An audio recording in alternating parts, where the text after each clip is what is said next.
If you don't mind just saying and spelling your name first Well, and let's get it. position, Sure. but when you get started, Hold just on. so we know. Hold on. Well, as you bring it up. I just want to move this up so we at least get your views. Great. Make sure we get you. Okay. Is that good for everybody? Yeah, that'll work. Alright. Go ahead. Ready? 1 second. Second.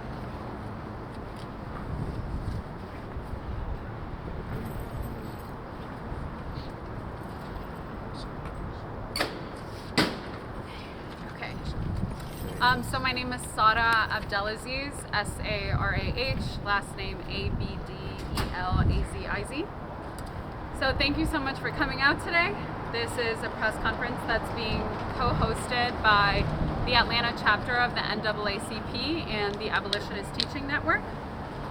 We're hosting this press conference on Monday, February 14th on what we anticipated would be Judgment Day for Dr. Dana Evans, one of the 7 remaining defendants who is supposed to be sent to prison because of the APS cheating scandal. These 7 educators have been out on appeal bond for 7 years, wondering from week to week whether or not they will go to jail. Earlier this year, Dana Evans' appeal was rejected by the Georgia Supreme Court. Her lawyer then asked for a sentence modification from the judge. The final hearing that was supposed to happen today was for that sentence modification. On Friday at about 4 p.m., Dana Evans heard that her hearing had been delayed, and we do not know when it will happen. So the NAACP, the Abolitionist Teaching Network, were gathered here today to demand that the sentences of all 7 accused educators be modified. Not a single one of them should go to prison. None of them should pay any more fines than they already have, and none of them should be put on probation. What will follow are statements by myself, Mr. Rose, and Dr. Marquita Blades, sorry about that. So as I said before, my name is Sarah Abdelaziz, and I'm speaking on behalf of Abolitionist Teaching Network.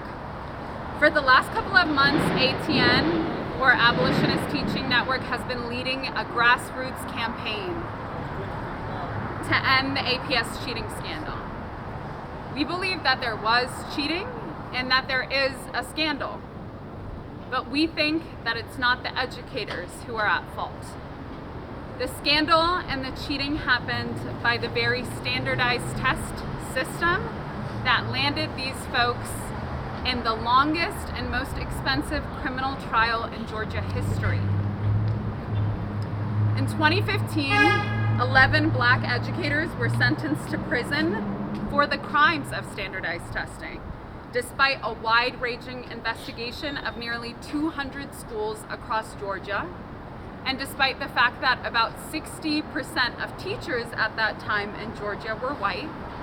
12 black educators were put on trial. 11 of them were found guilty. Educators were charged with RICO, or the Racketeer Influenced and Corrupt Organizations Act. That's a federal law that allows the state to prosecute individuals or organizations who are criminally conspiring for material gain. RICO is most well known for taking down the US mob. These educators were accused of materially gaining through bonuses. Only 4 of them were actually eligible for bonuses, a few $100s. Those other folks, they were accused of materially gaining through their salaries, which is absurd because that means any salaried American could be accused of RICO. So we could spend a really long time hashing out the details of the trial, many of which are sordid. I won't do that today. But sordid or not, there are a few things that have become very clear to us. One of them is that no educator should go to prison for this, especially during a pandemic, especially with a national teacher shortage, and especially also when there is a reactionary backlash of legislation being put onto teachers and onto students in schools right now across the nation. Two, this does not serve the students of Atlanta Public Schools to put their educators and their community members into prison. If the DA, Fonnie Willis, who was then the lead prosecutor of this case, if the judge, Jerry Baxter, who is now retired but can still decide what happens to these 7 educators, if they are in fact this concerned about the students of Atlanta Public Schools, then they should turn over the money being used to prosecute these folks and imprison them to the students in their communities and their schools. And the third thing is that the so-called APS cheating scandal is an opportunity for us to re-examine the devastation of the standardized testing industry, especially on low-income Black and brown communities, all of which the schools these teachers came from were low-income Black Atlanta communities. This is evidenced by examples such as the student-to-prison pipeline, and now what we're seeing, which is the teacher-to-prison pipeline. So the APS cheating scandal has been a story that's half told because of the gag order put on these 11 individuals when the trial began, and we're here to tell the rest of the story. We're here on the steps of the District Attorney Fonnie Willis's office, asking that she meet with us, that she come out publicly and say that she does not support any of these educators going to prison. She can make a statement and she can take a stand that will affect Judge Jerry Baxter's decision, and we believe it's not too late for her to do the right thing. And now I'm going to pass it to Dr. Marquita Blades.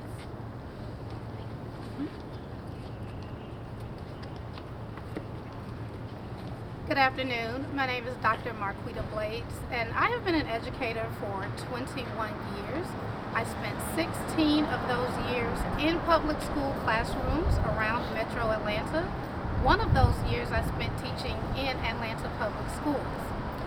Although I was not a teacher at the time that the APS cheating scandal broke the news, I immediately became invested in the story as a person who always sought to become an educator. It was my career of choice, and so this was of particular interest to me.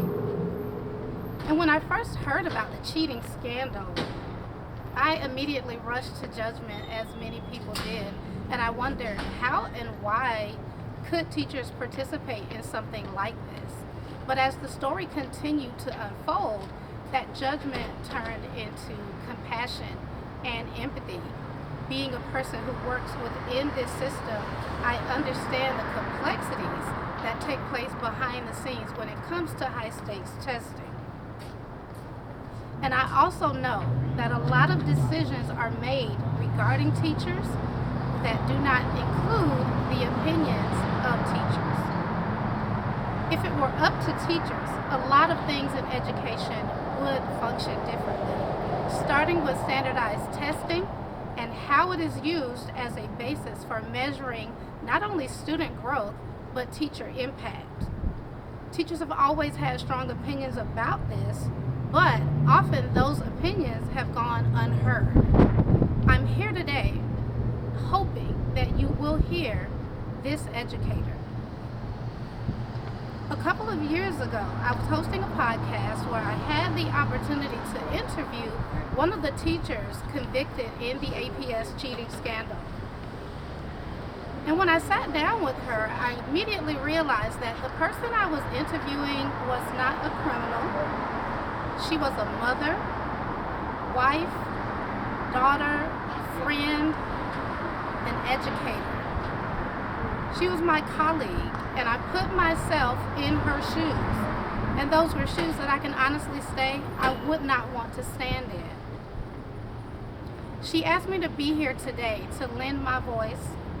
So I'm here as a fellow educator asking that DA Fonnie Willis please support a sentence modification for Dana Evans as well as all of the other teachers involved, modifying those sentences to time served, and that we don't spend any additional time pursuing this case. Here is what I know from traveling the country working as a consultant for the past 5 years, supporting teachers who are still in the classroom on the front lines with students every single day. I know that teacher morale right now is at an all-time low, and teacher resignations are steadily rising. I know that it's becoming increasingly difficult to recruit and retain teachers. And right now, it would not be prudent to double down on the criminalization of teachers as a result of a broken system centered around high-stakes testing.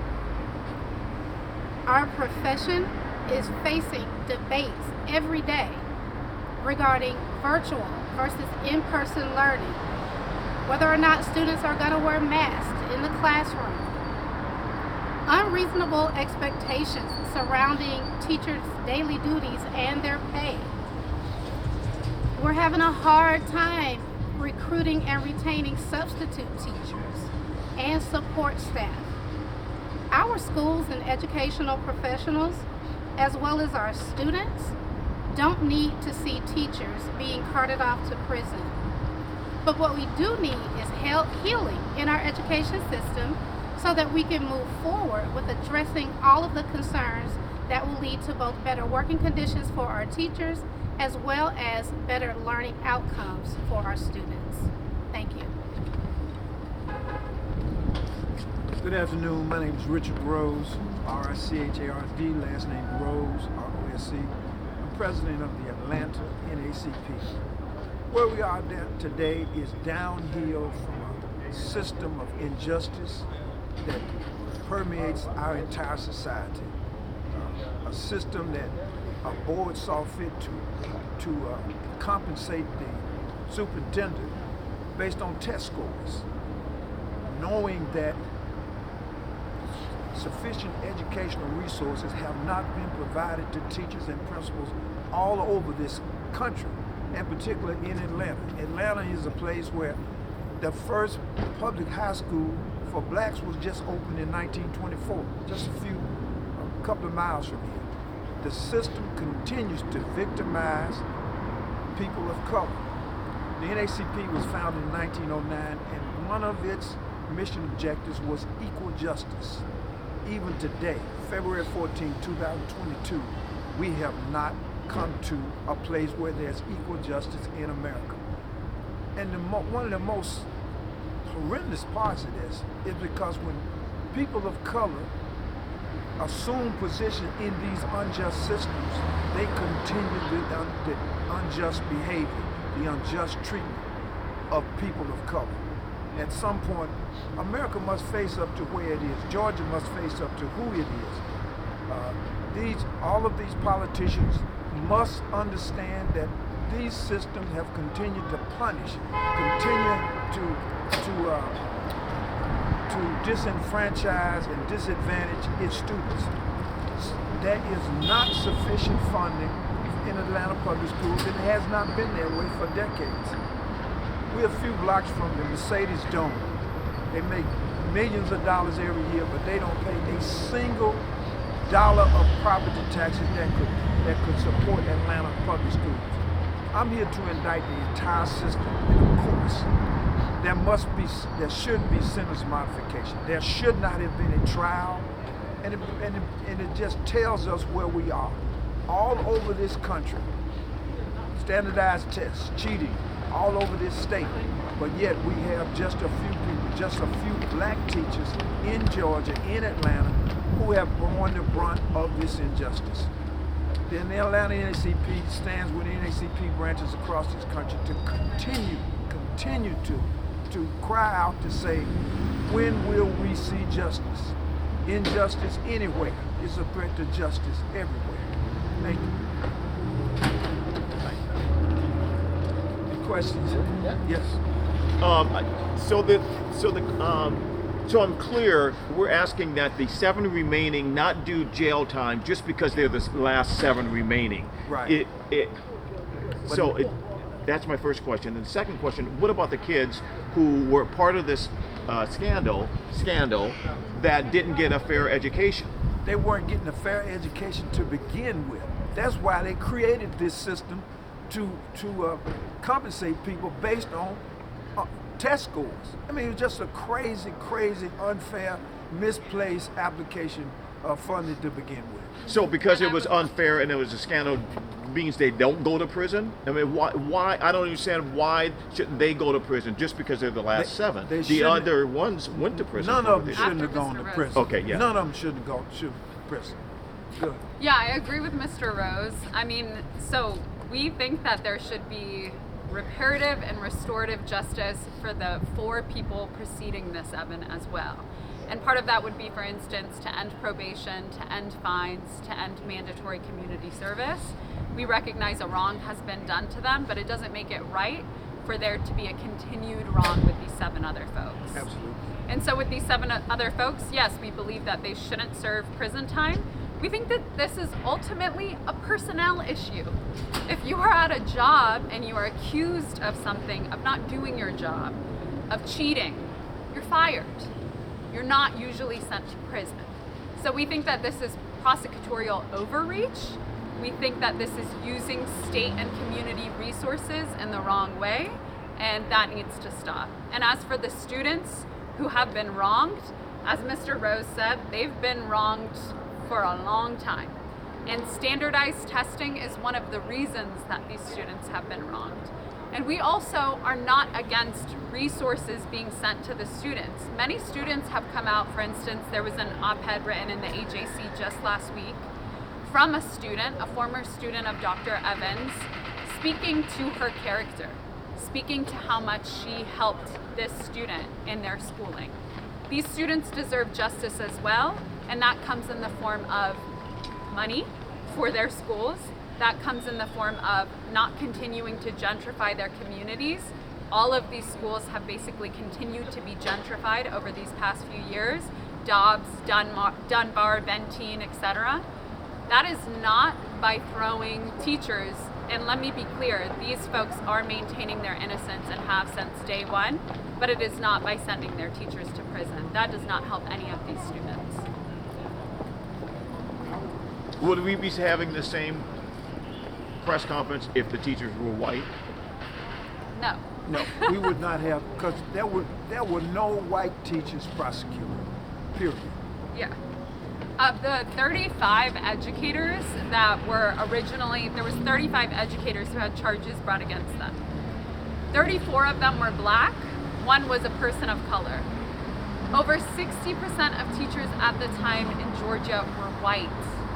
So no, we would not be having this conversation if these teachers were white. This is 100% an example of racial prejudice mixing up with a standardized testing system and a criminal injustice system for a very scary hurricane that we're seeing right now. Are you essentially saying then that there were also white teachers committing the crimes that the DA just didn't pay attention to? Can you comment on that? I have no idea. I was not there at the time, and I won't speak to something that I do not know. What I do know is that around 200 educators were implicated in the investigation, and some of those educators were white. Around 200 schools were implicated in the investigation, and only about a quarter of those were Atlanta schools. So yes, I think it began with a much further reaching investigation. There have also been many claims by teachers of being intimidated by, for instance, Georgia Bureau of Investigation agents. There are many educators who were offered immunity only if they implicated someone else. So all of these things add up to an unfair trial and where we find ourselves today.